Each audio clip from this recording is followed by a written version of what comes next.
Hello, everyone. Welcome back for the long-awaited episode 19 of Wake Up Call.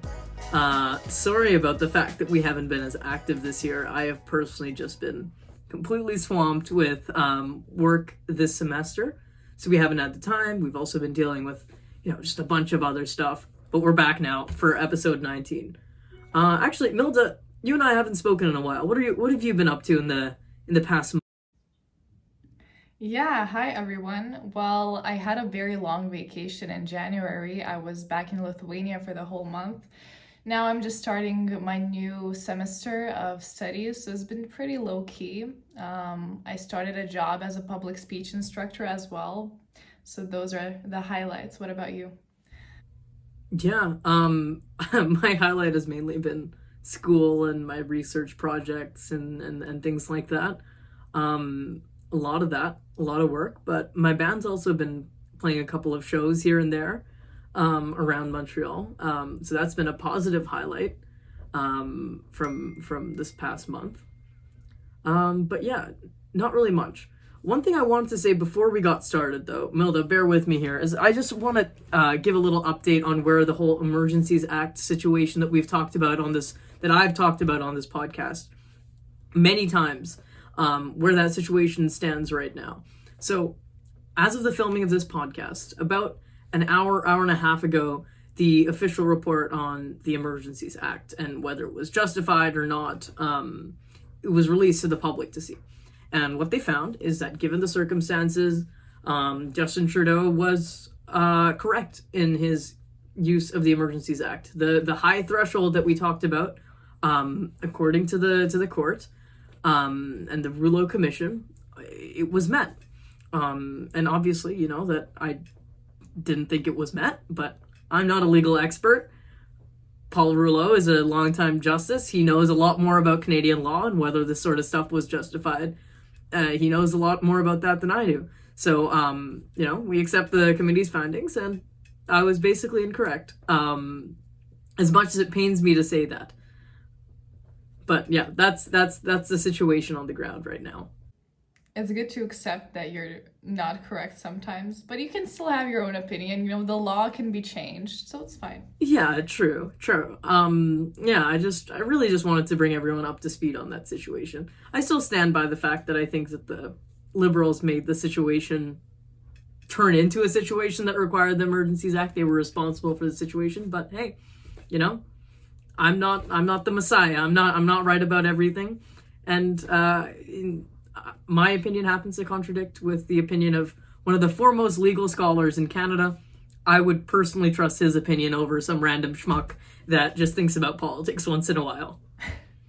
Fair enough. Okay, so I guess we can start the episode for today. We're going to talk about politics and ideology. I'm going to start off. It's funny because actually our topics are a bit interconnected in some ways, so we can ask each other certain questions. But I wanted to talk about how we have been seeing a very big trend of countries, Western liberal democracies, moving further right, and specifically moving further to authoritarianism. I feel like once we're living in certain current situations, just, doing our daily routines, we don't really notice that we're living in such an important time in history. I mean, research says that right now we're living in the third wave of the phenomenon in politics that's called autocratization, which is basically the fall of democracies moving towards autocracies. And I just thought that it's so interesting, and we really need to be able to identify it, to know its traits, and to know what to do about it. So I want to talk about that today. But to start off, I just wanted to talk about, once again, the political spectrum and how really hard it is to find a center in the Western world. Because I feel like when we imagine the political spectrum, at least when I imagine it, it's a big line, with the far left being anarchism and the far right being fascism. But I feel like in the West, since we have such a normalized idea of what is a just society, that being liberal, capitalist, representative democracy, our political spectrum becomes much, much more narrow. there's no real representation of anarchism or socialism or communism in most Western countries, that being Europe, that being the United States, Canada. And I feel like thus our whole political spectrum and the line is more just down the right. And yeah, there's still center left, but the assumption of politics still lies within sort of the right-wing ideology. And okay, I want to jump in for a question, because I think that this is a question that naturally arises from this sort of line of thinking, and it's a more philosophical question. But where do you think that a country's, what do you think determines what a country's national political identity is like? I'll give you like my take on this question, like my answer to this question. Right, in America, the country is so far right because it reflects generally what its population is demanding. In a democracy, it's the people that are voting it in. Obviously, it's an oversimplification, but like, you know, Trump would not be popular in America if he did not have some broad-based appeal within American society. So do you think that the choice of ideology really is just downstream of what the public demands are? Yeah, I think there's a couple of ways to answer this question. Firstly, I think in my worldview, there's not only the people who influence the politicians, but also the politicians that influence the people. So I would say a lot of our ideas about what is just is also influenced by political ads and narratives. Anti-immigrant ideas are not necessarily natural to humans. Maybe to some they are, of course. I'm not saying that that's not true, but a lot of politics get influenced by what people in power want to see people believe. But secondly, I think it's very like kind of divided, because in the economical spectrum, I think there is one hegemonist culture, which is capitalism. It has been this way since the IMF spread its influence, and you know, just from the 90s, it has been the way in this Western world. When talking about more specific issues regarding culture or politics, it might be different just based on the culture and the history of countries, of course.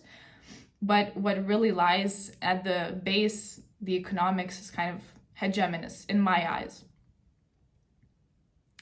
So yeah, I wanted to build that kind of base that everything in my view is a bit more right-leaning.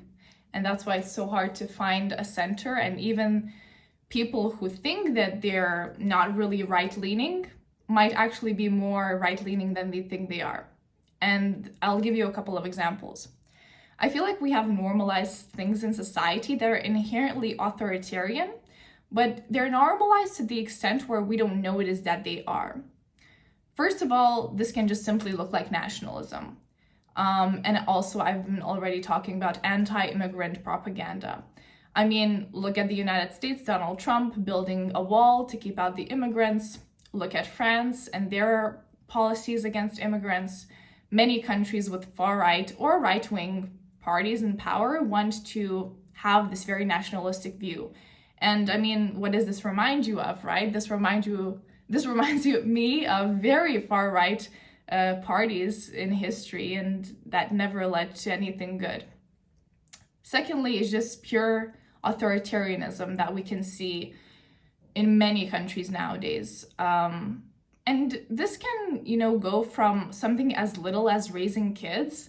I'm kind of surprised by how many people still think that beating your kid with a belt is normal, and like making kids more disciplined this way is normal. But actually, according to research, according to opinions, that is still very widely accepted in the West.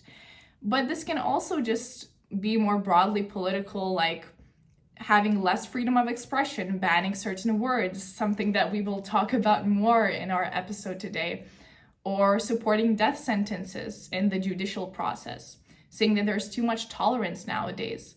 I think that this is very much under the shield of authoritarianism, something that we talk about so much, but really is not that center or left wing, it's very right wing. And I kind of want to push back on the idea that any of these things are inherently right wing. when I hear about building walls to keep people in or keep people out, when I hear about banning words, when I hear about banning books, when I hear about prisons, death sentences, and things like that, I mean, my first thought is the Soviet Union, which is arguably one of the world's, I mean, definitely the world's largest ever socialist state that had a socialist economic system and was a left-wing country, proudly left-wing country in that way. But they're noted for their militarization of the police, cracking down on dissent, brutality, and their authoritarianism. So I just want to contest this idea that authoritarianism is a right-wing thing. Because if you look at a lot of quote-unquote like free market capitalists, they might align themselves more with you in terms of the sort of anarchist perspective of the world, in the sense that there should be no borders, there should be no government, everyone should be on their own, and markets should be protected from any sort of interference whatsoever. Leave me alone. Those people that wear that like "don't tread on me" like flag and shirts and things like that. So I just want to push back on the idea that authoritarianism and the right are somehow interrelated, because I mean, there's been very high profile cases of the left being far more authoritarian than most governments that we see today. Yeah, I think this is what makes politics so interesting, is that there can be so many different mashups, you know what I mean? But what you talk about, I think, is really related to the horseshoe theory. And if some of our listeners don't know, it's basically that, horseshoe theorists see the political spectrum not as a straight line, but more as a horseshoe. So basically, if you go very far left and very far right, they kind of meet in the middle and they become sort of the same thing. So I guess this is like a bit of the authoritarianism part, is a bit of what you were talking about. Horseshoe theorists, I think, would agree with you. But once again, I do agree that some socialist states can be dictatorships and take up this authoritarianism sort of stance. But when we look at the basis of fascist ideology and communist ideology, it is extremely different. And I don't think we can ever kind of just juxtapose these two ideologies. I just want an example. I just want an example of a socialist state that was not a dictatorship, or that did not have strict militarization and authoritarianism. Sure, I'm coming to that. So like in fascism, I feel like it's all about hierarchy, all about very clear structures of dominance, and therefore for them it is extremely natural to have a dictator or an authoritarian system. For communism, anarchism, socialism, it is much less about that. It is much more about equity, freedom, access to basic human rights and services. It is not so much about hierarchy, it is more about giving the power to the people. And the question you pose about an example of a socialist state that has not been a dictatorship, I think it is also, the answer depends on the type of socialist or communist that you ask. Some communists would say that, any country that has a communist party in power is a communist state.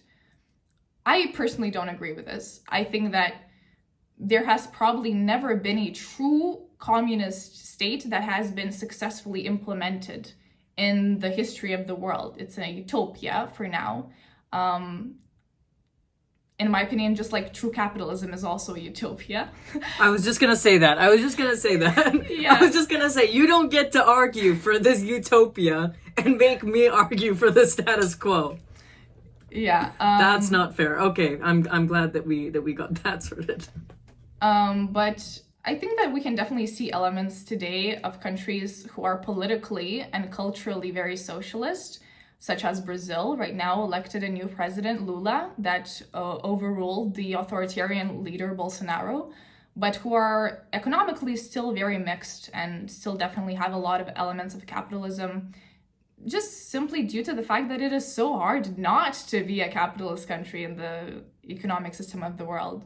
It's almost impossible if you don't want to get sanctioned, or if you don't want to, if you want to live, it's just simply kind of the status quo. So that would be my answer.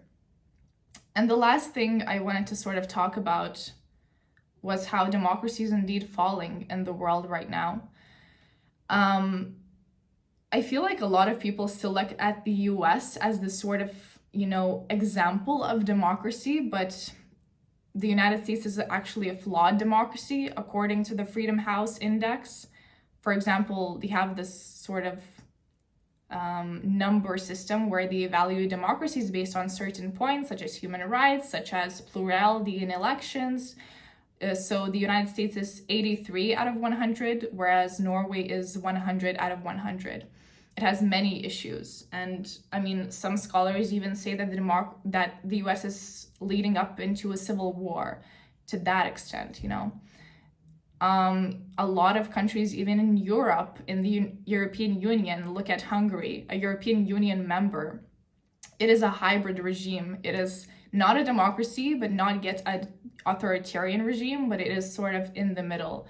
And what has the European Union done about this? Very little. I mean, they may have cut funding for Hungary, but the response has been pretty bleak. And then I really ask myself and the European Union, how much do you really care about democracy if you're still keeping this member in your union and kind of not seeing the problems? And also I wanted to mention Sweden because it's a Scandinavian country, and I feel like we look at Scandinavia, especially Europeans look at Scandinavia as this land. Canadians too. Yeah, as this utopia, right? And it's definitely not. The Sweden Democrats, a party with its roots in fascism and Sweden's neo-Nazi movement in the 1990s, actually finished second in the vote behind the Social Democrats. So we see that this very authoritarian linked ideology and a far-right ideology is really popular nowadays, and I really hope that it ends and we kind of pass through this phase. But right now it's really, really disturbing, and I urge all of you to notice these kind of authoritarian gimmicks in your everyday life and kind of think about, are you really doing the right thing? Yeah, and just to go back to Hungary for a second, because I think this relates to something I'm going to talk about later on. It's like Viktor Orban, I saw you have written down, he's starting to kick foreignly owned universities and education services out. He's being quite strict on like banning books and ensuring that everything fits within the national identity of Hungary and things like that. And this is a figure that's so clearly a despot, a despicable human being. Yet, I don't know if you've noticed, but he's actually been embraced by the mainstream American right wing. He was invited as a speaker at the Conservative Political Action Conference, the same thing that all the big conservative figures in America speak at. He was interviewed in a coddling way by Tucker Carlson. It's very scary to see these types of human beings being embraced by the American right. And I think it goes back to what you were saying about America's decline, really. Yeah, for sure. I mean, even Trump has photos of shaking hands with Putin and smiling, right?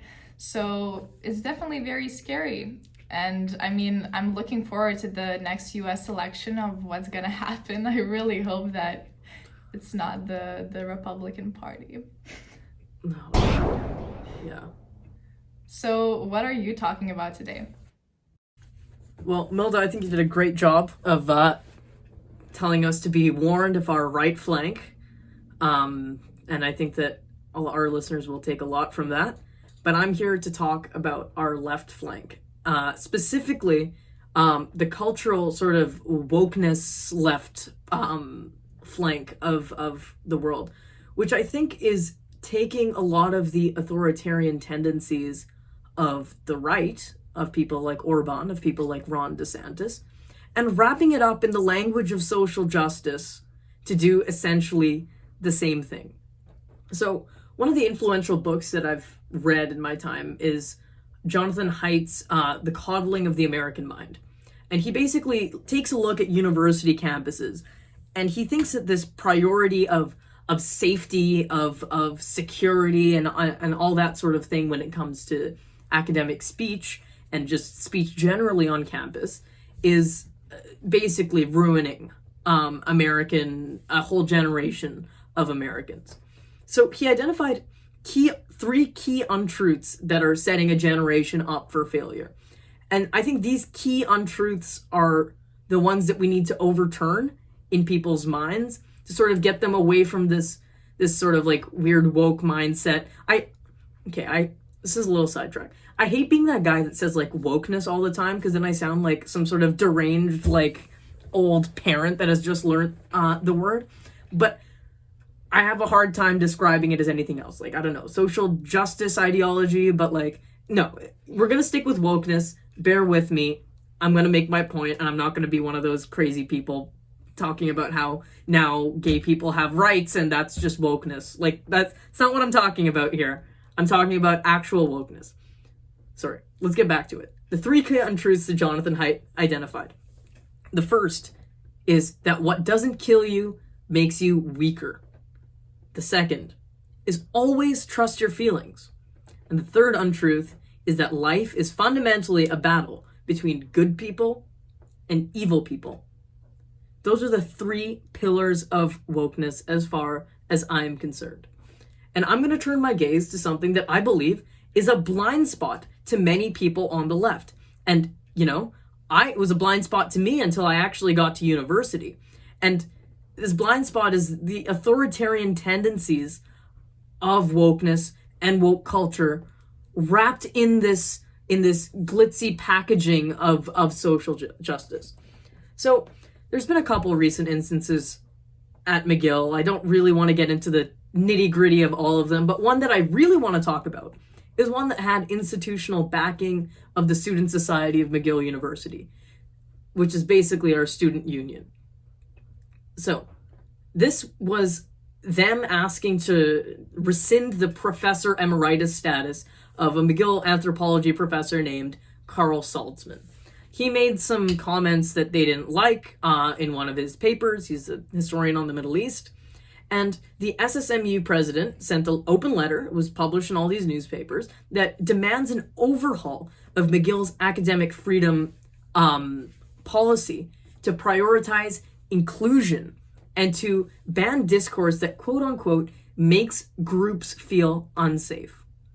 Right? And I think what annoys me the most about this is these are the same social justice types who talk about how, like, you know, white people need to have this uncomfortable conversations about their role within white supremacy and how they perpetuate white supremacy and colonialism through their very existence. Yet they're wanting to ban these quote-unquote uncomfortable conversations because they're happening to a group of people that they happen to align themselves with.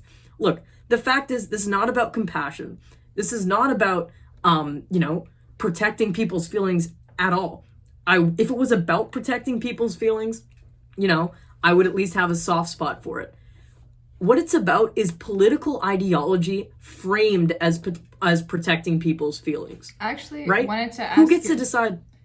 Sorry, go ahead. I wanted to ask you, because this is so interesting. I also don't believe that we should just kind of cancel people. I think we should always have a conversation first, if that's possible. And I wanted to ask if they tried to have a conversation with this professor about this paper, or was it just kind of like, we don't like it and that's it? It was like we don't like it and that's it. There was no conversation. There was no debate. Actually, the professor was one of those belligerent old men that like wanted to debate. You know what I mean? So a code of speech that, is fundamentally bound by safety or, security or feeling included or whatever is just stupid.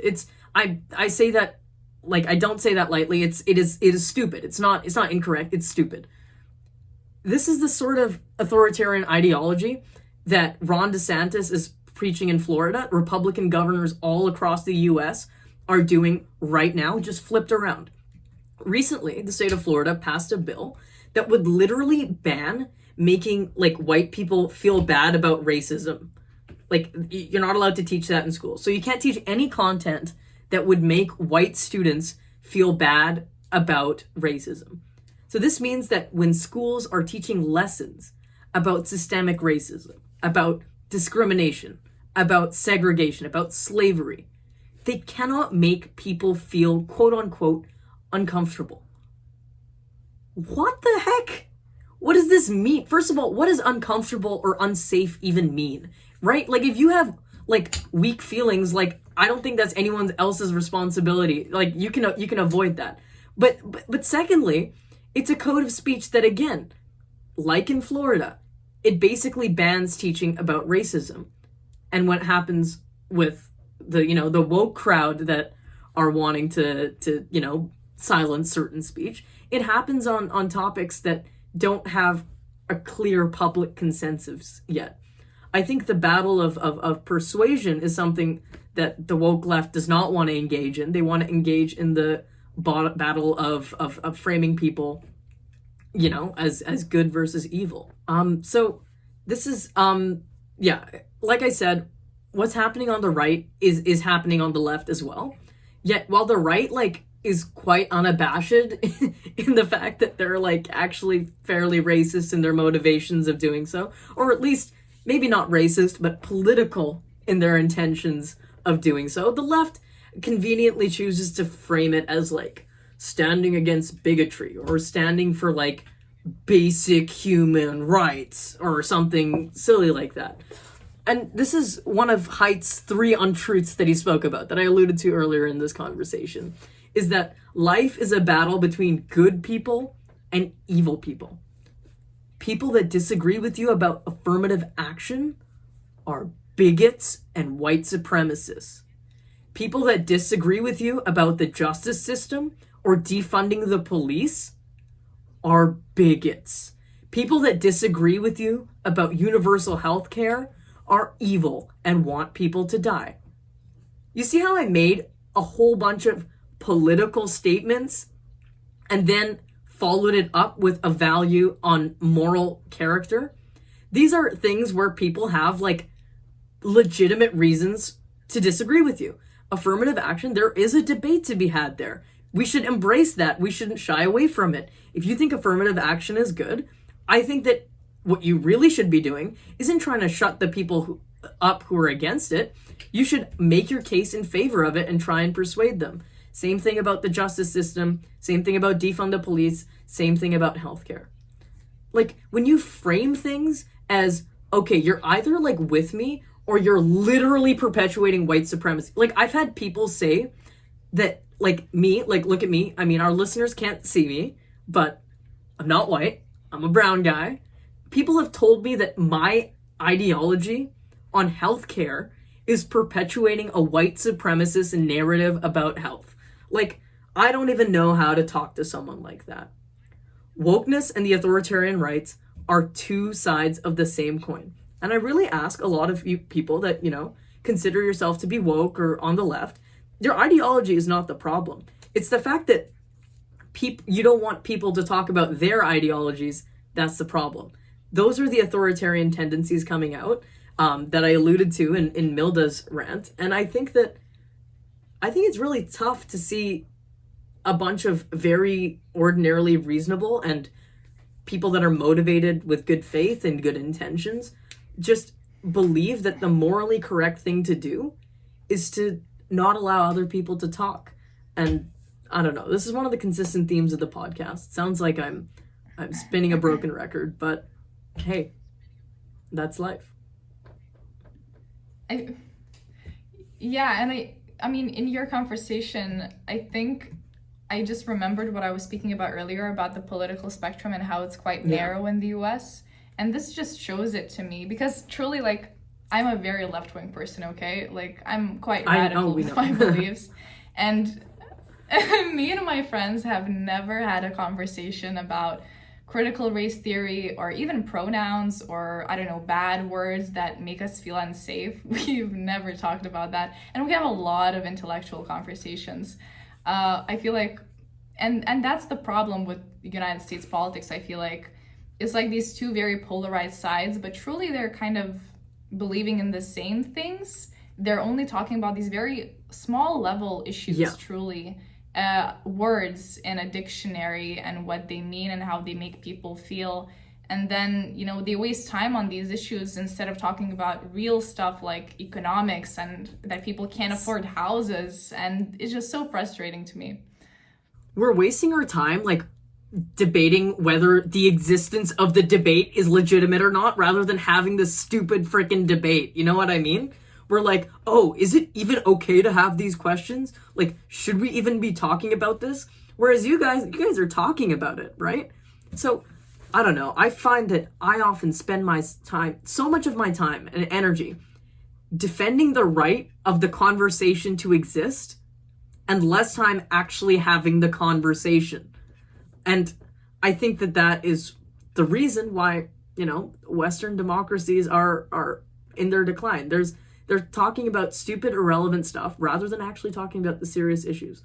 And these serious issues that we're debating on whether we should be debating about are actually quite critical to our life, right? It's the controversial issues that often matter the most.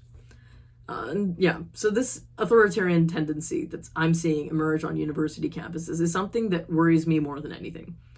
The most important issues in the world are the ones that make people feel uncomfortable.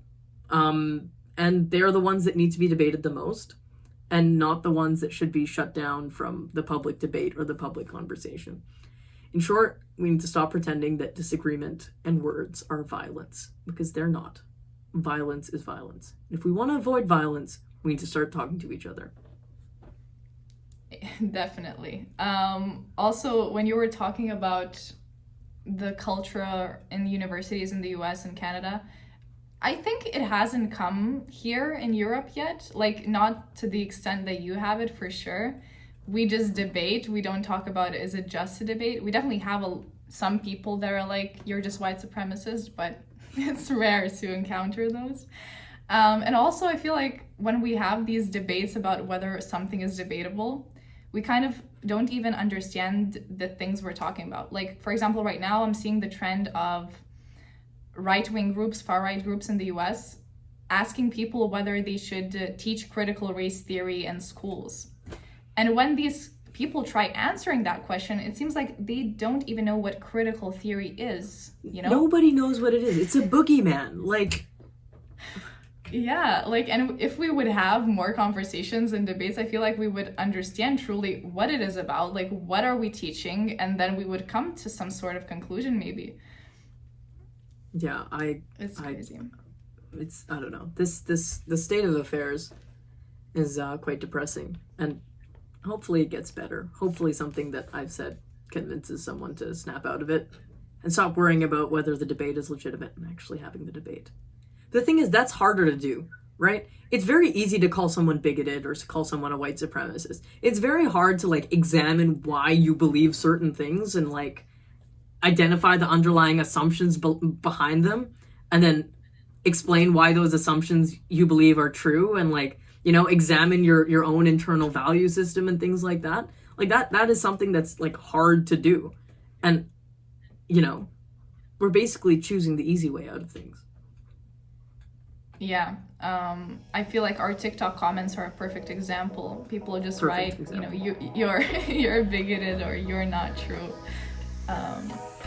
Check it out, by the way. Our TikTok is really good. And I started making TikToks on my own, by the way. So if you want to check out more content that's extra, follow me on TikTok. Milda is a TikToker. Yeah. I don't have that app personally, but I do have Instagram, and you guys should totally follow us at Wake Up Call Podcast with underscores in between. This has been a fun episode. We're wrapping up here. And have a great week, and we'll see you very soon.